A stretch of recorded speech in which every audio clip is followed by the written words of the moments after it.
Good morning! Magandang umaga po sa ating lahat at welcome po sa ating Taglish service.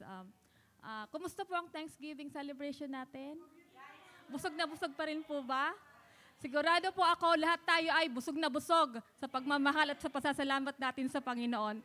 Tayo po ay tumayo at manalangin. Hallelujah, hallelujah, hallelujah. Panginoon, maraming salamat po, Panginoon, sa araw na ito, Lord, at sa linggo po nagdaan, Panginoon, at nagdiwang kami, Panginoon, ng pasasalamat sa iyo, Panginoon.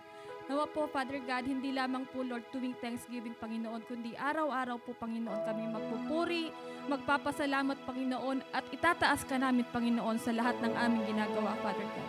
Because you are our God, our Creator, you are our provider, Father God. You are the Lord of Lords, King of Kings. You are the lover of our soul, Father God. Patawarin mo po kami, Panginoon, sa mga pagkukulang namin, Lord. Kung mga nagrereklamo po kami, Lord, buhay namin, patawarin mo po kami, Panginoon, at pakalinisin mo po kami, Panginoon. Linisin mo po ang aming puso, Lord, at maging ready po kami, Panginoon, sa pakikinig sa iyong salita, Lord, at maisabuhay po namin, Panginoon, ang iyong mga salita, Father God. Lord, sa umaga pong ito, Lord, tinataas po namin, Panginoon, ang aming pagpupuri, ang aming service sa iyo, Panginoon. Gabayan mo, Panginoon, ang aming worship team, Lord, na ikaw po ang maitanghal, Holy Spirit, ikaw po ang aming pupuriin, sasambahin. Ikaw lamang po, Panginoon. At Panginoon, tinataas rin po namin ang aming media team, Lord, na nagpapaabot ng iyong salita, Lord, saan man sa mundo, Panginoon. Gamitin mo po, Panginoon, itong instrumento, Lord, na makakilala po, Panginoon, ang mga online viewers natin, Panginoon, sa iyo, Lord, at magkaroon ng relationship sa inyo, Panginoon. Ganon din po, Panginoon, ang kami, Lord. Ihanda mo po ang aming mga puso, Lord, na tanggapin ang iyong salita, Lord. Lord, bless your speaker today, Father God, Brother Ray, Panginoon, at Brother Jesse, Panginoon.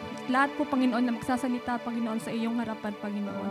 Bless us, Father God. Anoint us, Father God. Holy Spirit, you are welcome in this place as we start our service. And this is our prayer. In Jesus' name, amen. Amen. Hallelujah. Praise the Lord. Handa na po ba tayong salubungin ang presensya ng ating Panginoon ng may galak at pasasalamat? Amen. Hallelujah.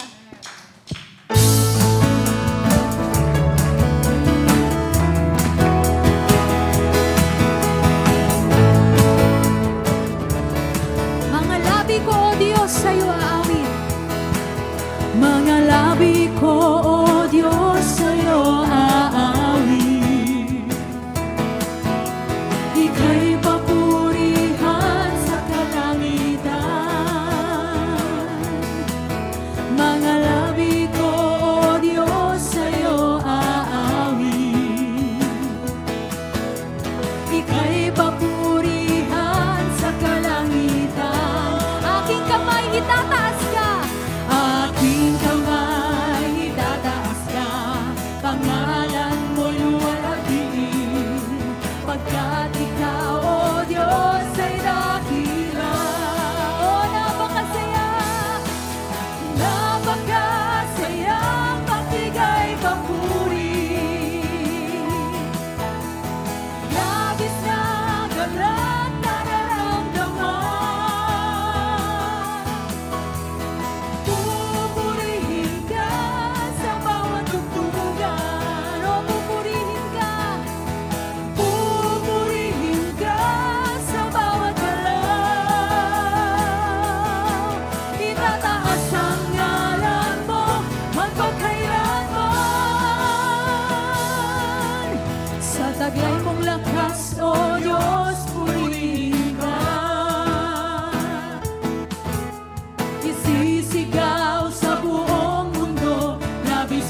taglay mong lakas, O Diyos, purihin ka.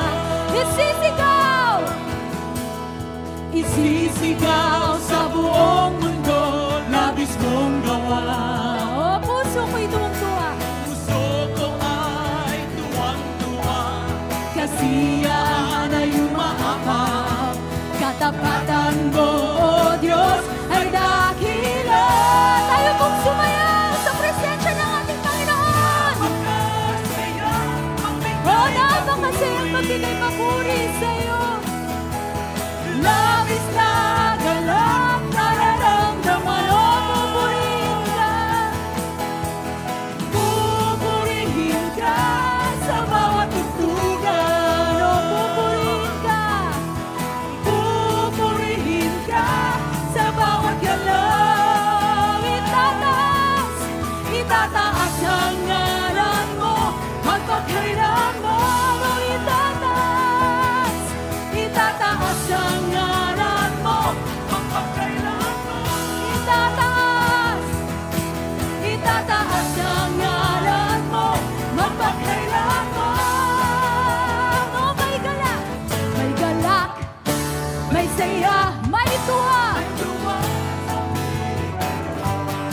Sapagkat hirap ng puso ay naglalaho, may awit, may sayaw, nahatid ng pusong pinagpala niyang lubos.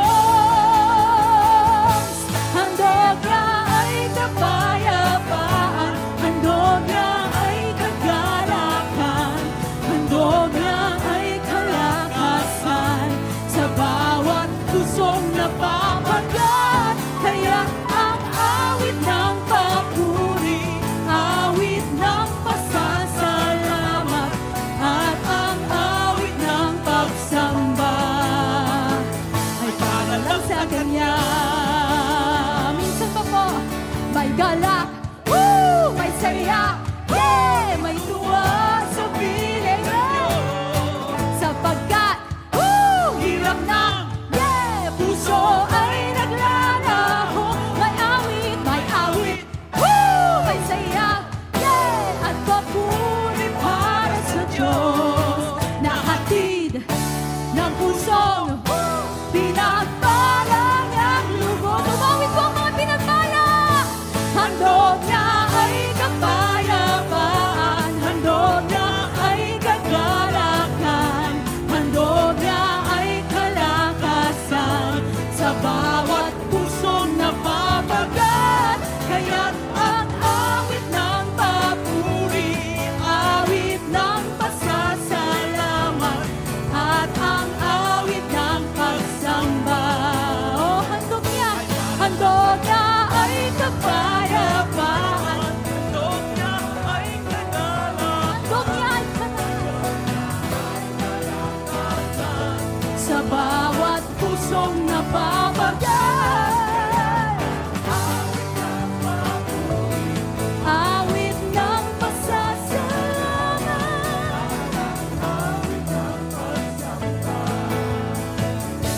handog niya ay kapayapaan, handog niya ay kagalakan, handog niya ay kalakasan sa bawat pusong napapagat. Awit ng pasasalamat ay para sa iyo, aming Panginoon. Ay para lang sa Kanya, ay para lang sa Kanya, ay para lang sa Kanya, ay para lang sa Kanya, para lang sa Kanya. Ah, Jesus, hallelujah! Palakpakan po natin ang presensya ng ating Panginoon. Purihin po natin siya, hallelujah! Itaas po natin ang Kanyang pangalan, ang ating Panginoon, sa umagang ito, hallelujah!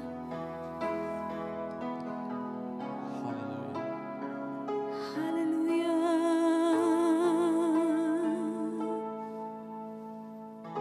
Salamat o Panginoon sa iyong sukdulang biyaya. Kahit kailan, Panginoon, ay hindi mo kami binigo. Ikaw ang nagbibigay sa amin ng kasiyahan.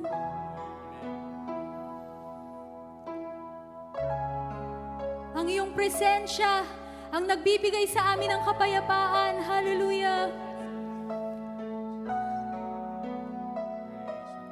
Patuloy ka naming tinataas sa aming kalagitnaan. Habang kami nagpapakababa, Panginoon, sa iyong harapan. Isa lamang po kaming maduming basahan sa iyong harapan. At ikaw ang aming hari.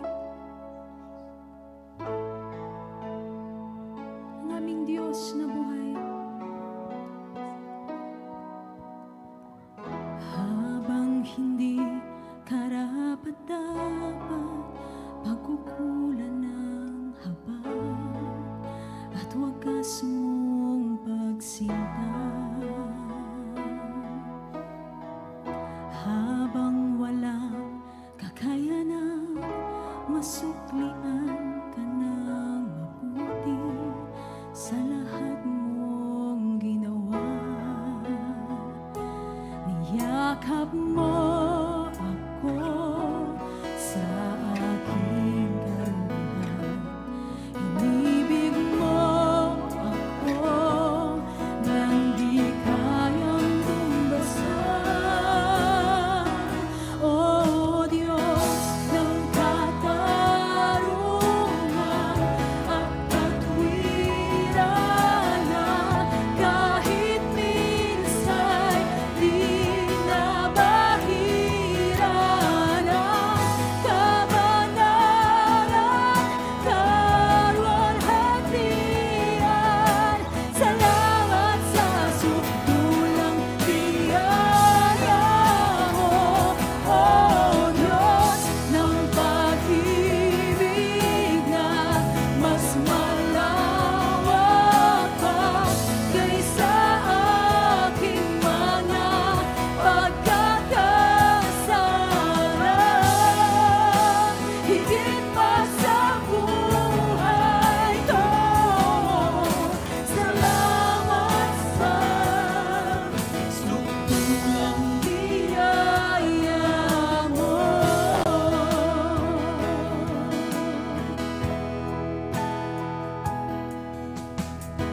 higit pa sa buhay ko. Salamat sa sugdulang biyaya, O Diyos ng katarungan at katuwiran.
Tatanghal sa buhay ko,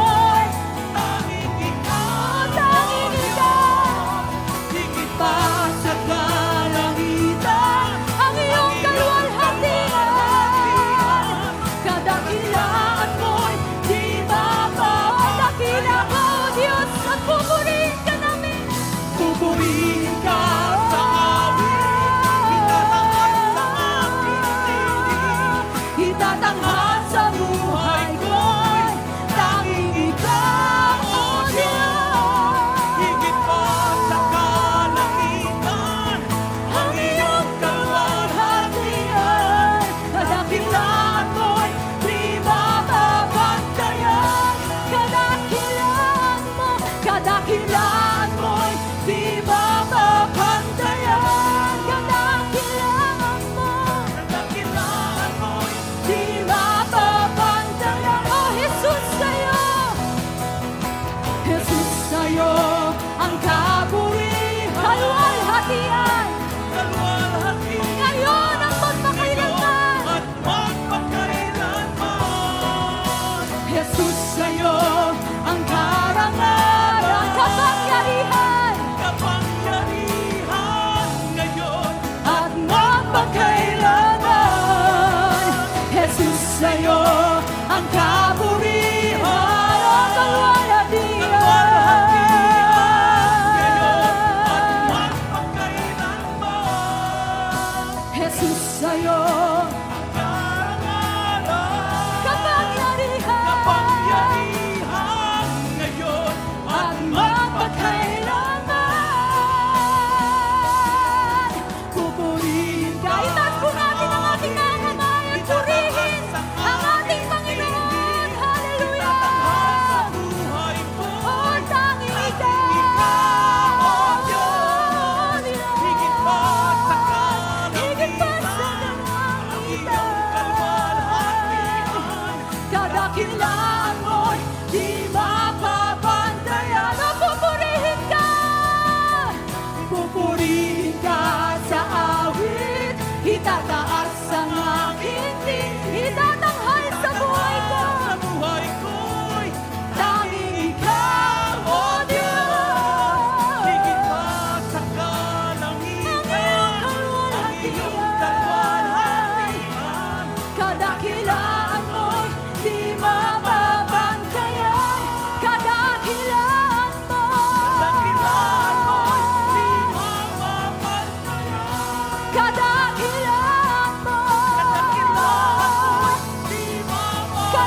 Kadakilaan mo, kadakilaan mo'y di mapapantayan. Jesus, oh, we exalt your name. Hallelujah. Hallelujah, Jesus. Hallelujah! Purihin ang Panginoon. Napakasarap pong magpuri sa Diyos. Amen. Sabi sa mga awit, si Yahweh ay aking laging pupurihin. Sabihin po natin, laging pupurihin. Sa pasasalamat, di ako titigil. Aking pupurihin kanyang mga gawa. Kayong naapi, makinig, matuwa. Ang pagkadakila niya ay ihayag at ang ngalan niya ay purihin ng lahat. Ang aking dalangin dininig ng Diyos. Nawala sa akin ang lahat kong takot. Nagalak ang aping umaasa sa Kanya, pagkat di nabigo ang pag-asa nila. Tumawag sa Diyos ang mga walang pag-asa. Sila'y iniligtas sa hirap at dusa. Anghel yung bantay sa mga may takot sa Diyos. Sa panganib sila'y kinukop-kop. Ang galing ni Yahweh hanaping masikap. Yung nagtitiwala sa Kanya'y naligtas at maituturing na taong mapalad. Sabi mo sa tabi mo, ikaw ay taong mapalad.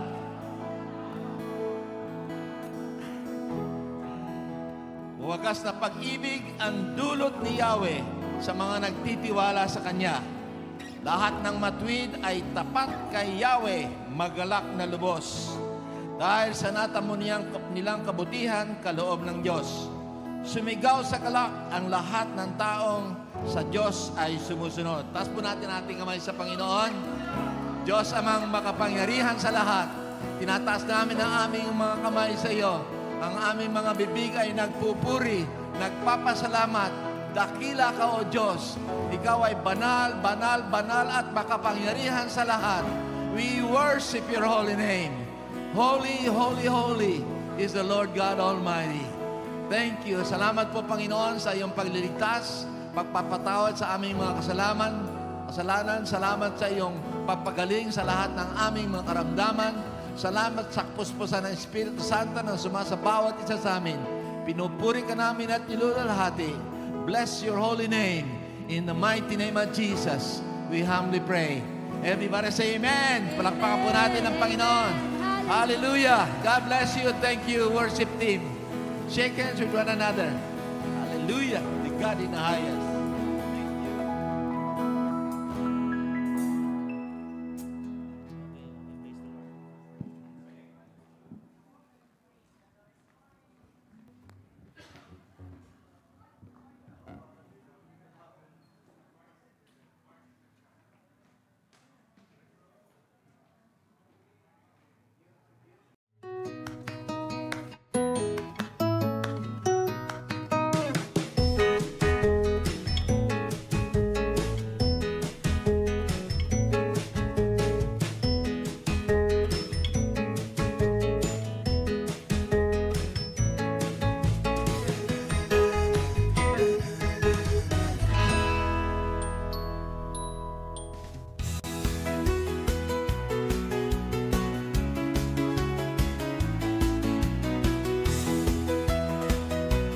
Welcome to the Lord of Harvest family.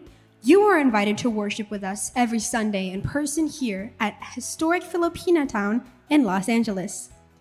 Taglish service is at 9 a.m., English service is at 10:30 a.m., and LOH Espanol is at 2:30 p.m. We encourage you to join us as we seek God in prayer every Friday from 8 to 9 p.m. via Zoom. And every first Friday of the month, Friday Night Live Prayer and Worship at the LOH Chapel from 8 to 9:30 p.m. Be equipped and trained to share the gospel of Jesus Christ. Every second Saturday of the month, we encourage you to come, go, and share the gospel of Jesus Christ in our community for the second Saturday soul winning. Meet at 9 a.m. for training, then go out in teams to reach our neighbors with the love of Jesus. Live stream is available via YouTube and Facebook under Lord of Harvest LA.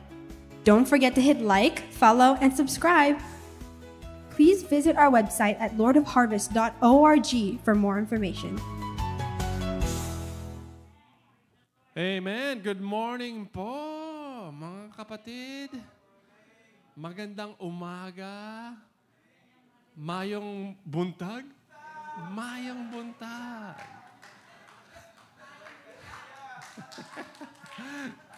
Kailangan pong magbisaya na tayo kasi last Tuesday po, meron po mga bisita tayo from White River, Arizona. Lahat galing sa Visayas region. At Visayish service tayo ng worship last Tuesday, and then happy Thanksgiving to everybody here. I just wanted to greet the people that are joining us online. Sister Tina Batugo, good morning, LOH. Happy blessed Sunday. Come visit us, Sister Tina. Sister Dali Maanyo, you also. Good morning, Dao, LOH. Wishing everybody a blessed Sunday. Sister Angel, nagtatrabaho sa Idaho. We miss you already, Sister Angel. Come back soon. Happy Sunday, blessed Sunday. Osorio is watching. And Sister Ethel. Sister Ethel, happy Sunday. That's Sister Ethel Neri. She's also from White River. Namiss kita. Your family, Sister Ethel. And Sister Helen Batak, good morning. Glory to God in Christ. Welcome, everybody. And thank you for joining us online and also live here in this holiday week.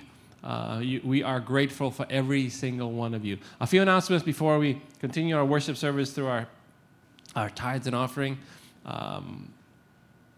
This after service today, we have a tribute of life, celebration of life with Sister Shirley Kapili. We're going to honor Brother Joel Kapili's life at 1:30. If you'd like to join us and just be with the family, that's today at 1:30 here.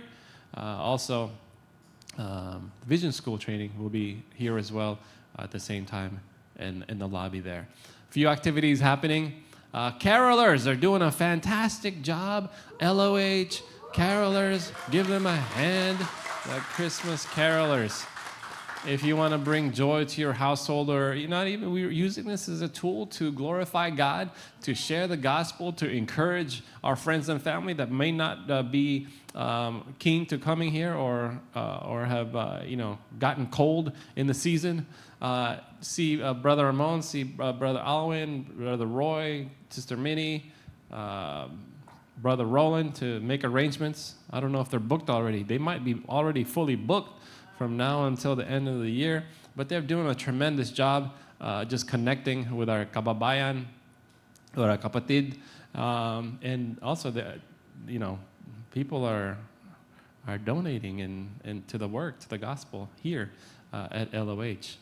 So the Christmas carolers, pray for them, support them.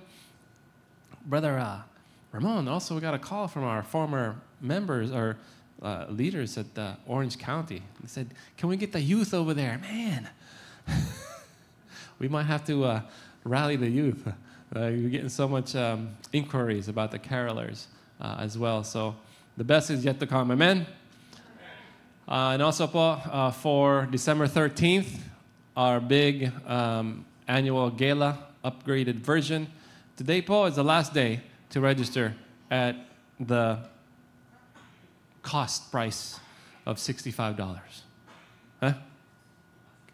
Last day today for the regular. Come here, Brother Ramon. I can't read lips. It's too dark. So from what I understand, it's the last day today is to register and pay for the $65. Starting tomorrow, we have one more week, and the price goes up, and then next Sunday, closed na. Thank you, Pastor Sean. So we'd like to remind everyone that today is the last day to get a ticket at $65. Tomorrow is $70 already. So those who haven't paid yet but have tickets, today is the last day to pay. So just a friendly reminder. And so far, to give you an update, we are now at 160 attendees. And at a maximum of 14 chairs per table. So, yes, so that's the maximum people that accommodate one table, so please bear with us. So we are kind of like distributing the people and kind of like combining them as much as we can. So once you go there, you'll see your table numbering. So let's just enjoy and have fun on that day, okay? So let's eliminate the complaints and the whining, why are not seated together. So please bear with me because I'm distributing the people. And then again, I'm trying to combine and group each cell group as much as I can remember. So the objective of our banquet is to have fun and to bring people into our church and share the love of Jesus Christ on that very day. And also, we are distributing 70 sacks of rice this time and more, because the objective of the donor, as well as we agreed on as a cell group, is to give each individual household 1 sack of rice. So we are kind of like changing the way we are distributing the sack of rice this time. So every part of household will be given 1 sack of rice. Amen? Glory to God. Thank you, Pastor. Hoy, kung yung mga high diabetes, hindi na kailangan yung sakong rice. Redonate na lang. Karne. No idea. Anyway, thank you, Brother Mon. Continue to just celebrate with you in this season of miracles. Amen. God is good. That is the highest amount of registration we've had. Much bigger than before at the hibachi. So God is doing amazing things. Please continue to pray for this LOH family, for this church. We're giving birth. Amen. All I can say is God is good. Keep everybody in prayer here. Any spiritual attacks, any thoughts of depression, as we're going through the Christmas season, I just encouraged the Visayas, the OFWs, from the White River, Arizona.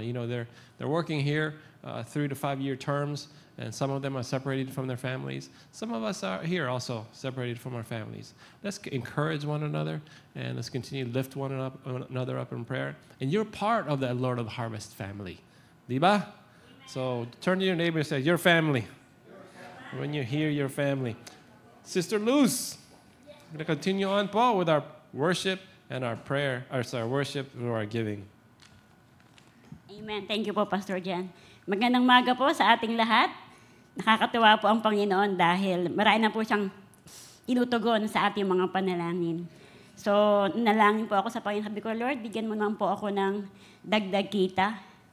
So, tumugon po ang Panginoon at dumating na po yung pagpapala. Ang gusto po ng Panginoon, ibigay po natin yung ating first fruit. So, sabi po ng Panginoon, obey. So, by the grace of God po, ay naibigay ko naman po, to God be the glory, yung first fruit po na na-receive ko na ibigay po ng Lord na pagpapala. Amen? So, yung po ating tithes and offering, ay hindi lang po tayo natatali sa tithes and offering. Ang ating iglesia po ay nagsusumikap na ipahayag po yung the concept of giving above and beyond for the purpose of kingdom building. Doon po sa 2 Corinthians chapter 8, verse 1 to 5, hindi ko na po babasahin. Ang pinaka-express po ng book na ito ay in-emphasize po dito yung generous, sacrificial, and cheerful giving. And also in Matthew 6:33, which calls believers to prioritize God's kingdom building. Amen?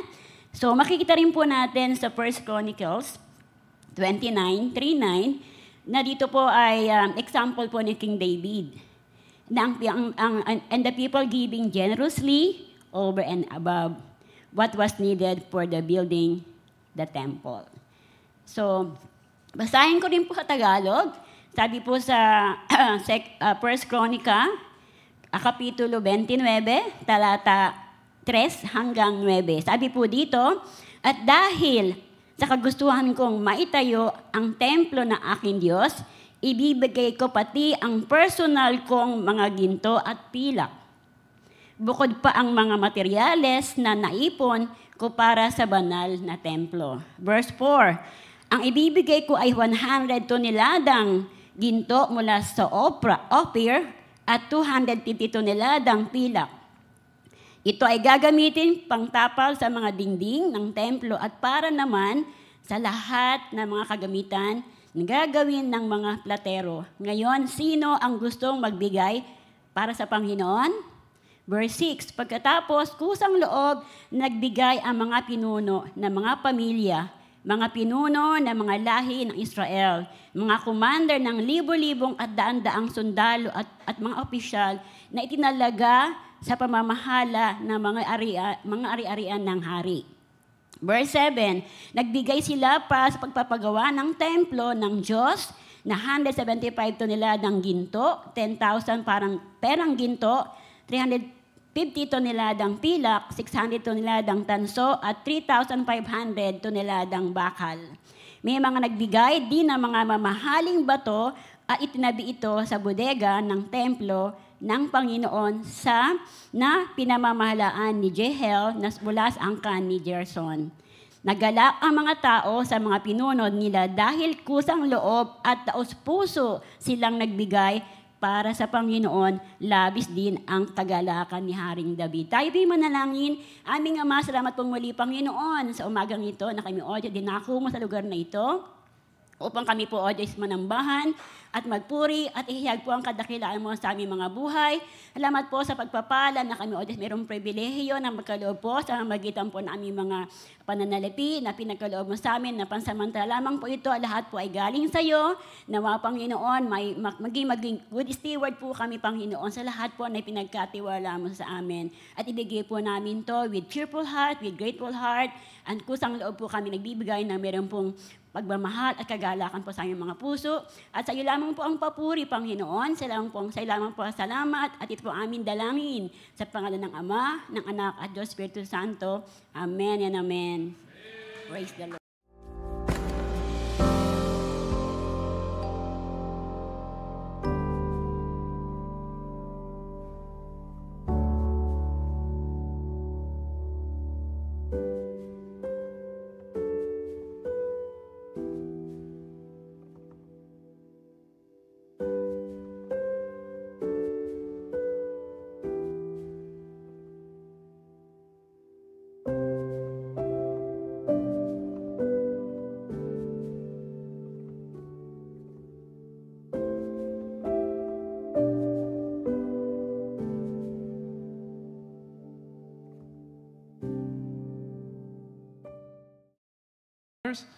Is to help those who can't afford. There's some people who are retired or are unemployed to go to our banquet, right?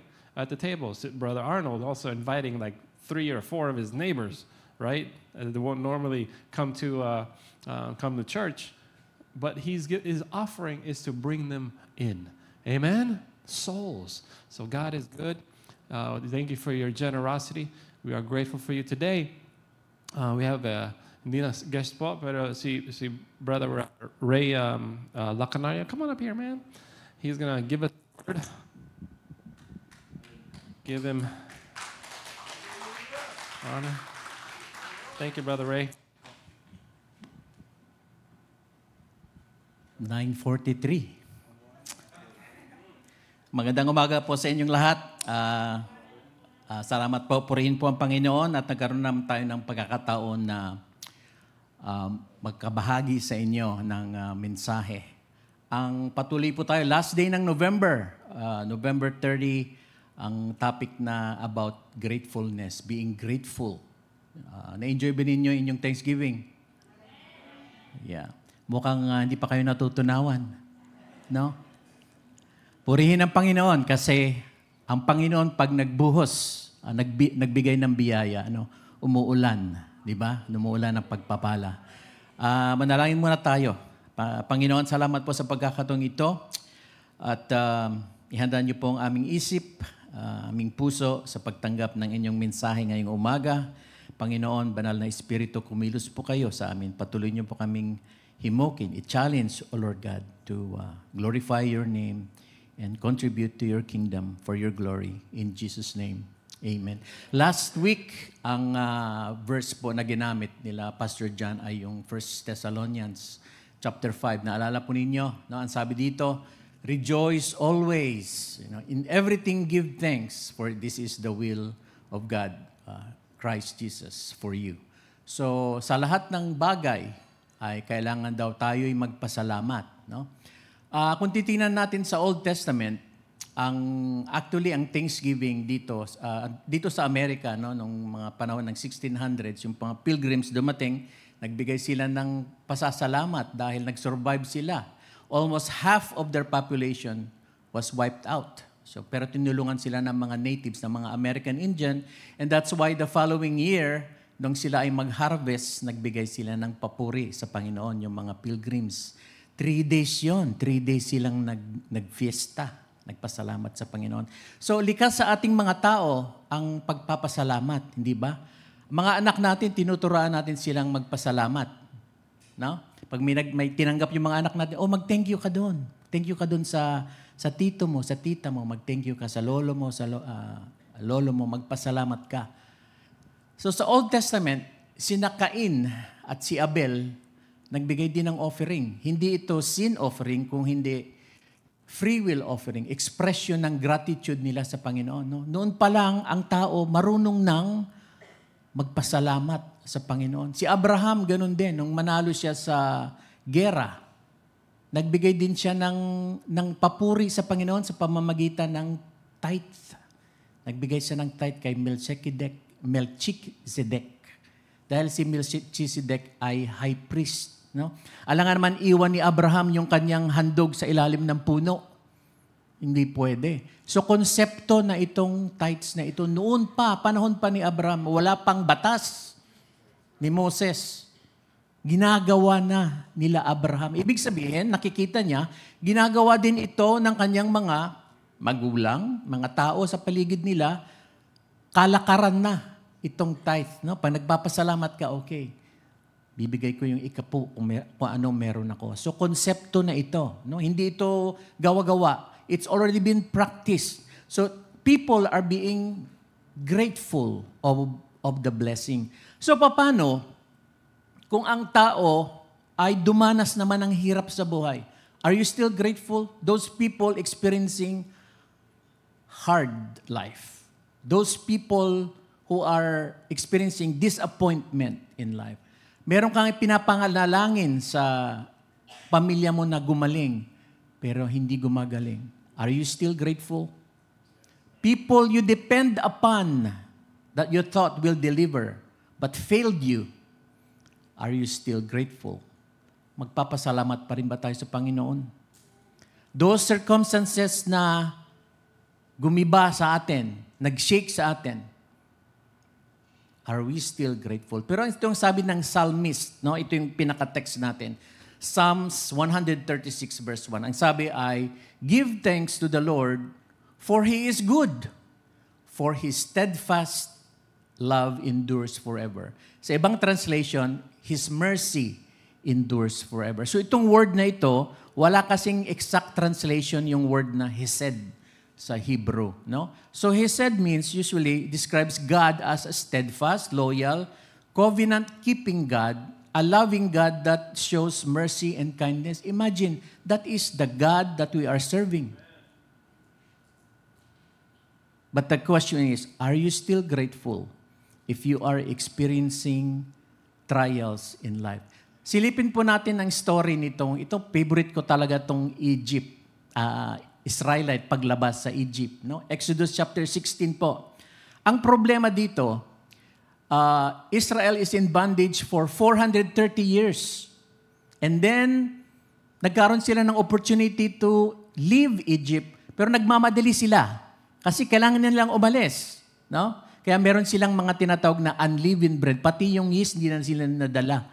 No? Kaya yung kanilang mga tinapay ay unleavened. Nagmamadali sila. Hindi nila nabitbit lahat.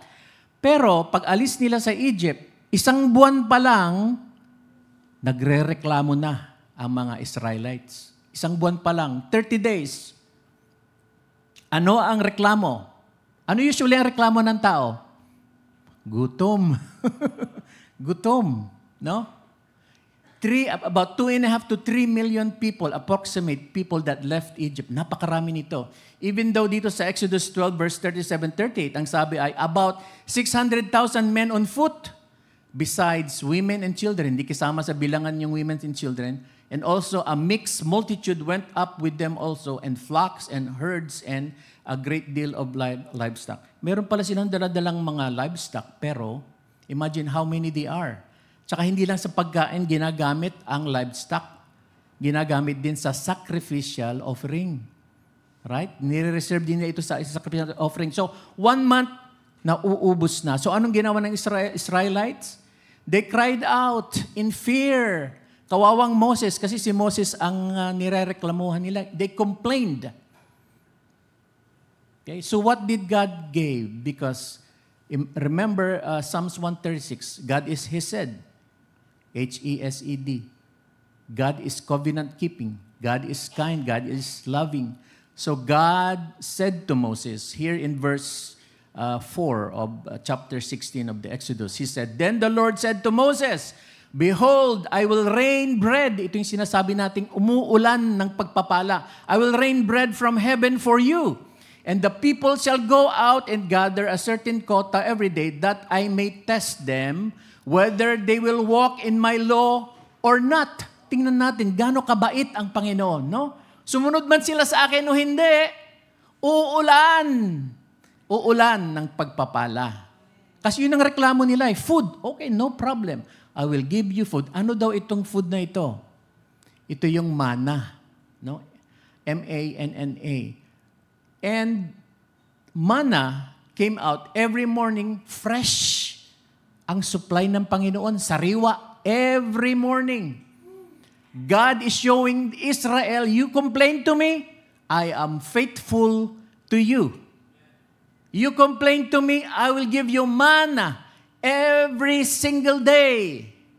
Not 1 week, not 1 year, not 2 years, 3 years. For the rest, 40 years, God supplied Israel. For the very reason that they complained. No food, no problem, God said. Manna is here, I will give you. Ano daw lasa nitong manna? No? In verse 31 of chapter 16, same book, Exodus. It tasted like wafers made with honey. Sosyal. No? Para lasang cereal siguro. No? Wafers, medyo crunchy, and it tastes like honey. Every morning, there you go, Captain Crunch. Every morning, they have Captain Crunch. The problem is, every morning, they will have it. Every morning, they will eat it. Every week, every month, every year, they will have it. Tayong mga Pilipino, meron din tayong parang ganito. Sinong makakahula sa inyo? Parang may mana din tayo sa atin. Sino? Ha? Sardinas! Sardinas sa umaga, sardinas sa tanghali, sardinas sa gabi. Natatawa si Lola. Totoo kasi, di ba? Tayo lumaki ng ganon. Sardinas na ginisa, sardinas na may patola, sardinas na may sayote, sardinas na may miswa, sinabawan, spicy sardinas, sardinas in tomato sauce, sardinas in olive oil, sardinas sa munggo, masarap. And so, because this is God's provision, God will not change it. But God provided. Ang problem, this is the problem. God knows our needs. And God provided. The problem is, we were never contented. Hindi makontento ang tao. People only see the provision. People only see what type of provision. Maganda ba? O hindi maganda? But God is showing the people, I am faithful. And I give it to you. Whether you like it or not, this is my provision. And God knows we are struggling. Why? Because we have our own wants. We don't want sardinas anymore every day. We don't want manna every day. But God is faithful, providing them for 40 years. Pero hindi sila namatay, di ba, sa kakakain ng manna. Ang mga Pilipino hindi rin namatay sa kakakain ng sardinas kasi yun ang mura. But God provides. Kailan yun ang maintindihan natin, no? Hindi yung complain tayo ng complain. God has His own ways, but not our ways. Okay? God's provision is not the problem. Tayo, we are the problem. God is God and God will never change. Because God is God. He is the provider and He will fulfill His promises, His covenant, especially with Israel. And for us, presently, we can also apply it. God is our provider. That's why we call Him Jehovah Jireh. Palakpakan po natin ang Panginoon. Pangalawang reason po. Pangalawang reason, we are grateful because God protects us. God is our protector. Kung ipapakita lang ng Panginoon sa atin kung yung mga ginagawa niya, no? Na hindi natin makita, ipapakita niya sa atin. Siguro araw-araw, every single minute, magpapasalamat tayo sa Panginoon. Because He is there beyond the scene and is protecting us. Example, Daniel chapter 6. Daniel in the lion's den. Si Daniel nasa baluarte ng mga leon. Okay? Kung tayo, taong normal na tao, ang panalangin natin, Lord, tanggalin niyo na po yung mga leon. Right? Alisin na ninyo yung mga lions na nakapalibot sa akin kasi natatakot ako. But God did it differently. Daniel stayed with the lions. But the lions did not touch Daniel. God did not commanded the lions to leave. But lions stayed around Daniel. Minsan, ganun ang Panginoon sa atin, no? Hinahayaan ng Panginoon ma-expose tayo sa mga lions. Hinahayaan ng Panginoon ma-expose tayo sa mga storms in life. Katulad ng bansang Pilipinas, no? Whether the Philippines like it or not, Philippines is lying on the storm belt. The storm comes every year, whether you like it or not. Whether you leave the Philippines or not, the storm will come. It will not change. In our life, the same thing. We will experience storms in life. Raise your hand if you have not experienced storms.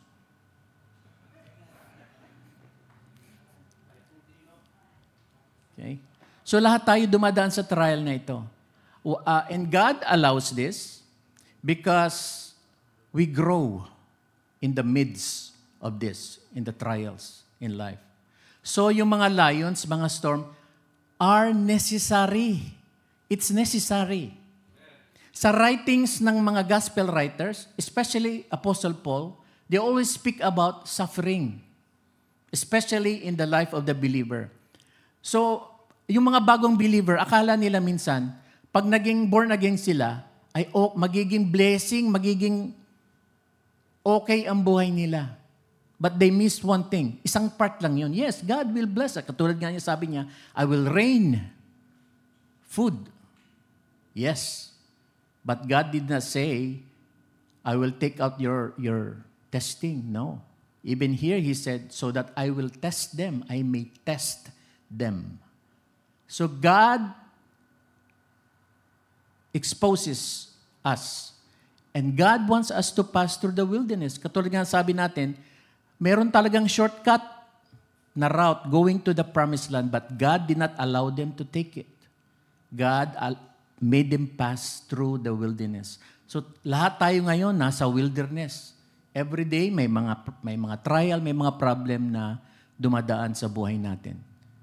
Ano na naman ang sabi ng psalmist, Psalm 23, no? Sabi niya, the Lord is my shepherd, I shall not want. Tinatawag ba natin ating Diyos Ama that He is my shepherd. He is my keeper. He is my protector, sabi ng psalmist. So how will God protect us kung walang threat sa atin? Kailangan meron. Right? Because God needs to perform His nature. He is God and He protects us. Pangatlo, we are grateful because God is sovereign and in control. Ito yung pinaka makikita natin, no, pag binasa natin ng scripture, about God's sovereignty and control. No? Yung circumstances sa buhay natin, minsan nasa taas tayo, minsan nasa baba, hindi yun ang nagkocontrol sa buhay natin. Hindi tao ang nagkocontrol sa atin. Hindi yung enemy ang nagkocontrol sa atin. Hindi si Satanas ang nagkocontrol sa atin. God is sovereign. God is in control of everything. Sa story ni Job, no, God showed here that God was sovereign in the midst of suffering sa buhay ni Job. Imagine Job is so rich. He has everything. He has nice family. God took out his family, wealth and health. Everything is gone. But Job still says, I know that you can do all things, and no purpose of yours can be withheld from you. So God is God, and He's doing what He needs to do, His purpose in us. He says, for my thoughts are not your thoughts, nor my ways your ways. So minsan di talaga natin maintindihan lahat. Kahit ngayon pag binasa natin yung story ni Job, hindi natin maintindihan why God allowed this to happen to Job. But if you read Job, the enemy asked the Lord, right, if he can test Job. And God said, okay, go ahead. He's my guy. I know him. Go ahead. Do what you need to do. Why? Because God is still in control. He knows the capacity of the enemy. He is in control, full control of everything. So, but at the end, God restored Job twice as much he lost. No wonder the psalmist in 136 verse 1 says, give thanks to the Lord, for He is good. God is good, and His steadfast love endures forever. Now, we are grateful because God is our provider. We are grateful because God is our protector. We are grateful because we have a king who is sovereign. We are grateful because God is our Savior. He saved us. That's the best part. And gave us eternal life. And if we look back in our life, sa mga nakaraan natin, no, there is no doubt, no, hindi tayo magdududa that God fed us. God supplied us. God sustained us. God protected us. God gave us a chance even to come here in America while other people can't. Okay? God carried us on our problem. God never left us. Now, showing gratitude is not because we want to give God gratitude because we are blessed, na binless tayo ng Panginoon, kaya tayo nagpapasalamat. Normal yun, di ba? Pero ang dapat makita natin is yung character ng Panginoon, yung nature ng Panginoon. Yun ang gusto niyang makita natin, hindi yung blessing. That's why He gave that manna for 40 years. Teaching the people, the Israelites especially, that I am faithful. I am God that is faithful. He is teaching them. So this morning, we can say that, Lord, I am grateful, not just for what you give, for the manna, yung manna na hindi namin maintindihan, Panginoon, bakit araw-araw, yun ang inyong binibigay. Araw-araw. Yung mga leon, mga bagyo sa buhay namin na dumadating. Yung mga suffering, mga trials, in the middle of our prosperity and good health, bigla na lang nagkakasakit tayo. May mga dumadating na gano'n na mga pagsubok. But we are grateful because God revealed Himself to us. I think that's God wants us to understand, maintindihan natin, makilala natin kung sino ang Panginoon sa buhay natin. And we thank God because for who He is. Amen? Ang sabi nga ni Job, no? The Lord has given and the Lord has taken away. Blessed be the name of the Lord. Palakpakan po natin ang Panginoon. Pastor John. Wow, so good. Thank you, Pastor Ray. He's our men's leader. The Holy Spirit is speaking to me from the beginning here. in Exodus 16:4. Sabi na, for the church, remind si yung Lord of Harvest, test ito. Test lang. It says here, the rain will come, the blessings will come. It's a test. The Lord has specific commands. He says here, gather a certain quota every day, that I may test them. Huh? That I may test them whether they will walk in my law. When the blessing comes, it's a test. We ask for the Lord. Christmas is coming. I need this. I want that. I want blessings. It's a test. The Lord's giving certain guidelines. I truly believe that if the Israelites, the 5 million people or so, passed the test,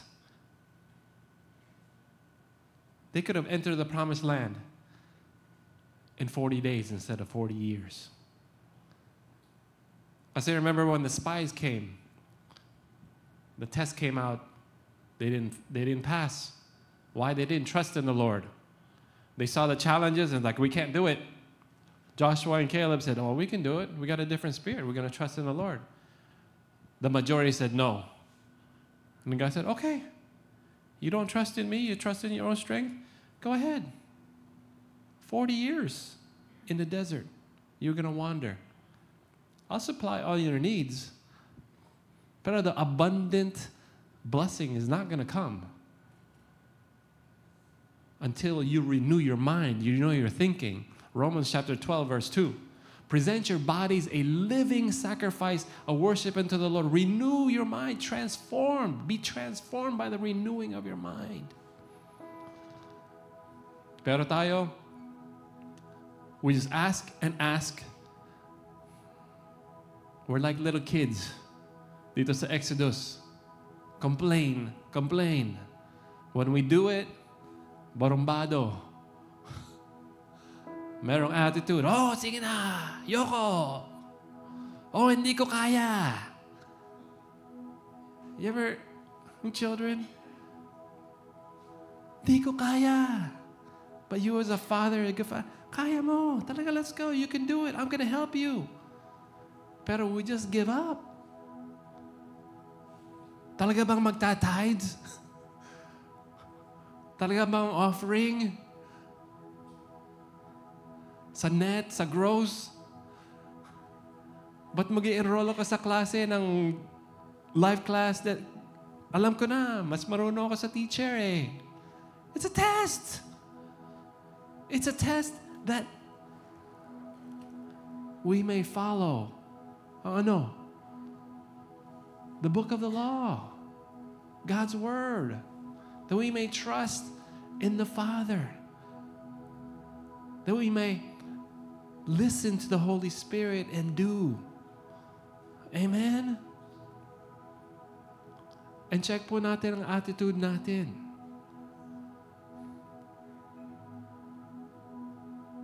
The psalmist says, a broken and a contrite spirit, I will not refuse. Kaya po when we approach God with a spirit of humility, the Lord, okay, kung gusto mong gawin ko to, I don't think I can. But I need your help. Kaya po kailangan natin ng Savior. Amen?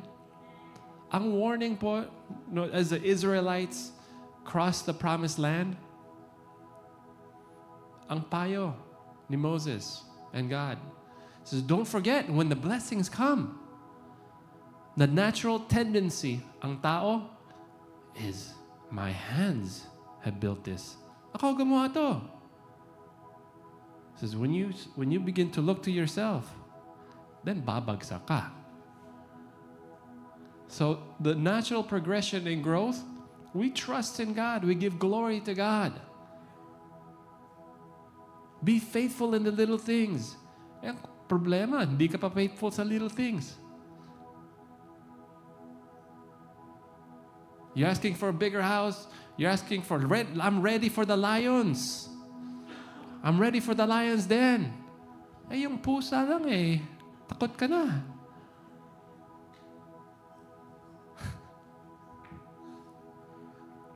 Let's be faithful in the little things. Let's have an attitude of gratitude. Na, salamat po. Sardinas lang. Amen.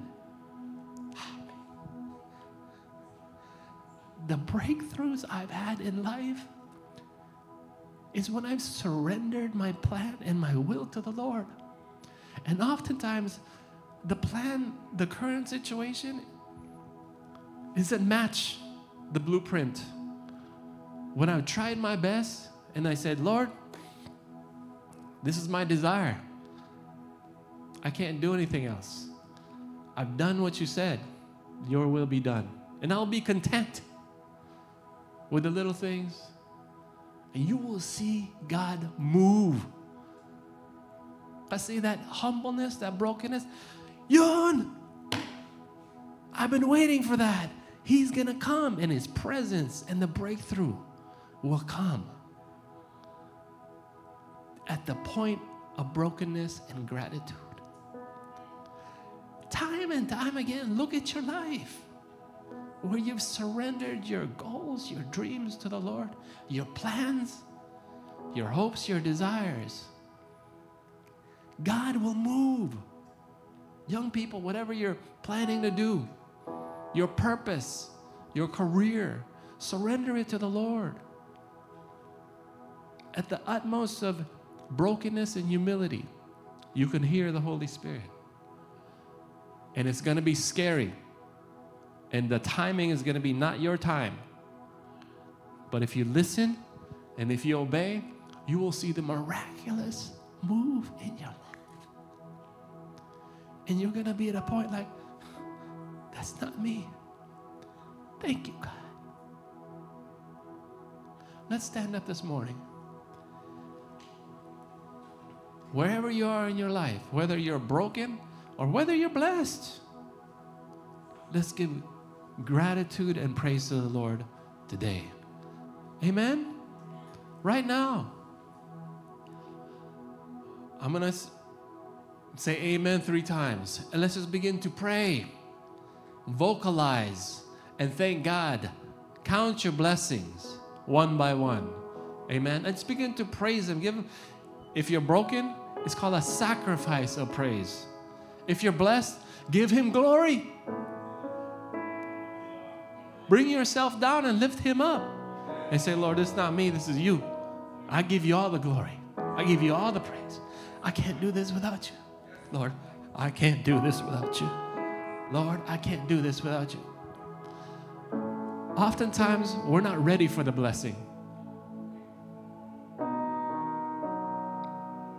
With the blessing comes the burden. Let's be faithful and grateful for the little things. And it's going to get us ready and faithful for the big things. Hallelujah, hallelujah, hallelujah. Let's praise Him. Let's lift Him up. Salamat po, Jesus. Salamat po. Thank you, Lord. Pastor Ryan, if you help me in Tagalog, just pray. Hallelujah. Purihin natin ang Panginoon. Pasalamatan natin siya sapagkat siya ang ating dakilang provider. Siya ang ating dakilang protector. Siya ang dakilang nag-i-empower sa atin ng kalakasan sa araw-araw, Panginoon. Maraming salamat, Panginoon, sapagkat Ikaw ang Diyos siyang nag-iingat sa amin sa araw-araw. Ikaw ang Diyos na nagbibigay sa amin ng aming mga pangangailangan. Maraming salamat po, Panginoon. Truly, we are grateful and thankful, O God, sa lahat ng mga nararanasan namin na Ikaw ang siya nagbibigay sa amin sa araw-araw. Maraming salamat. Kulang po ang aming mga salita.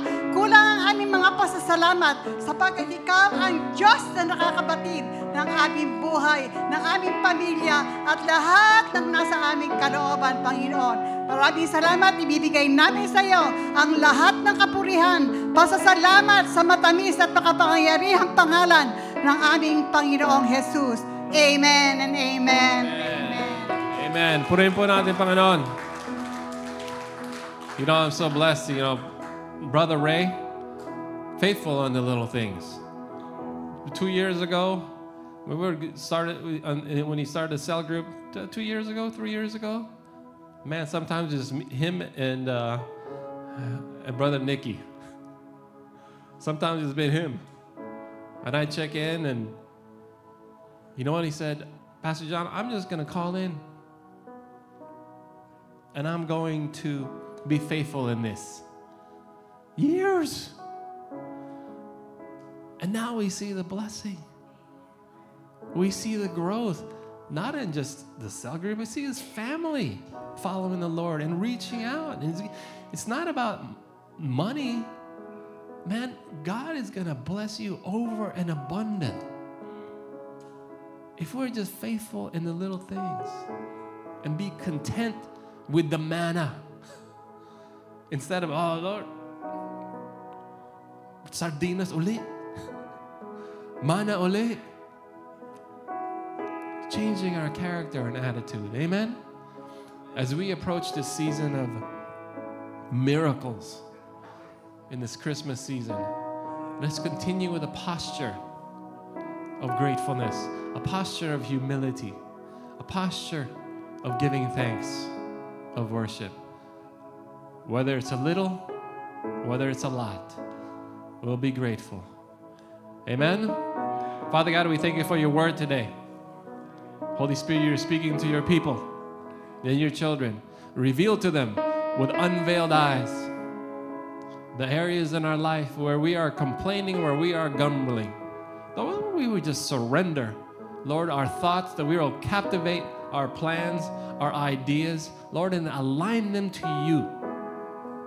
Lord, where you have us do.